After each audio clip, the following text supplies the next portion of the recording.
Ladies and gentlemen, please take your seats to welcome the President of the United States of America, Donald Trump, and the founder and Executive Chairman of the World Economic Forum, Klaus Schwab. Immediately following this session, we ask you to kindly remain seated for the following session, which will be the Global Economic Outlook. Thank you.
Mr. President,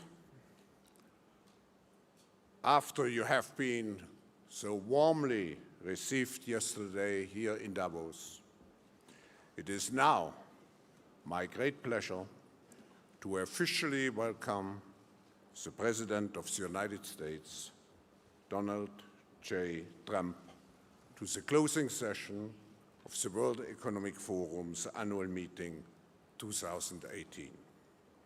Mr. President, you cannot imagine how much we are looking forward to your speech.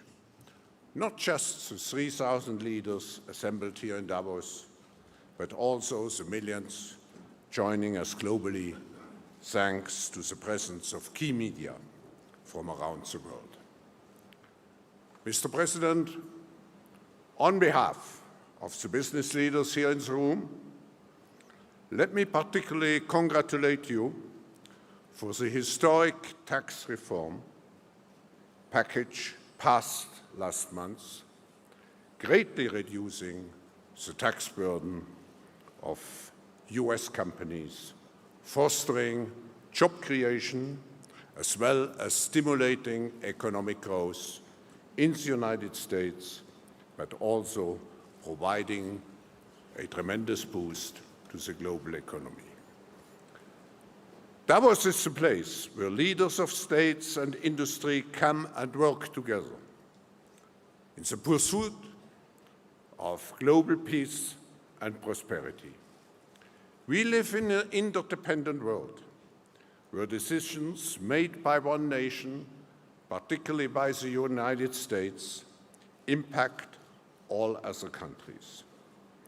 I believe that today we need to strike the right balance between the necessary rebuilding of national social contracts and at the same time strengthening our multilateral system to address critical issues such as trade, investment, terrorism, and migration, to name just a few.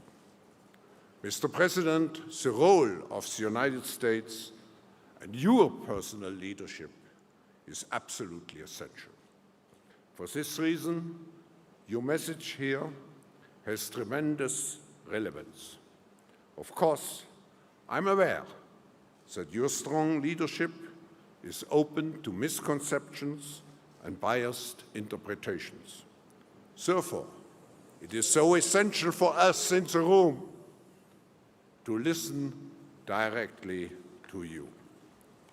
This forum, as it has done for nearly 5 decades, should create a base for dialogue and global cooperation where, and I quote you, Mr. President, strong sovereign nations with different values, different cultures, and different dreams do not just coexist, but work side by side. And once we got it going, and the big, and I wouldn't say a total surprise, but one of the big things that happened and took place is AT&T and some others came out very early and they said they were going to pay thousands and thousands of dollars to people that work for their companies. And you have 300,000, 400,000, 500,000 people working for these companies. And all of a sudden it became like a big waterfall, a big, beautiful waterfall, where so many companies are doing it. And even today they just announced many more, but every day they announce more and more. And now it's a fight for who's going to give the most. It started at 1,000, now we have them up to 3,000. This is something that we didn't anticipate. Oftentimes in business, things happen that you don't anticipate. Usually that's a bad thing, but this was a good thing. This came out of nowhere. Nobody ever thought of this as a possibility even. It wasn't in the equation. We waited, we said, wait till February 1st when the checks start coming in, and people, Klaus, have a lot more money in their paycheck, because it's not just a little money. There's a lot of money for people making a living doing whatever they may be doing. And we really thought February 1st it was going to kick in and everybody was going to be, well, we haven't even gotten there yet. And it's kicked in. And it's had an incredible impact on the stock market and the stock prices. We've set 84 records since my election. record stock market prices, meaning we hit new highs 84 different times out of a one-year period. And that's a great thing. And in all fairness, that was done before we passed the tax cuts and tax reform. So what happened is really something special. Then, as you know, and as I just said, Apple came in with $350 billion. And I tell you, I spoke with Tim Cook. I said, Tim, I will never consider this whole great run that we've made complete until you start building plants in the U.S. And I will tell you, this moved up very substantially. But when I heard 350, I thought they were talking $350 million. And by the way, that's a nice sized plant. Not the greatest, but not bad. And they said, no, sir, it's $350 billion.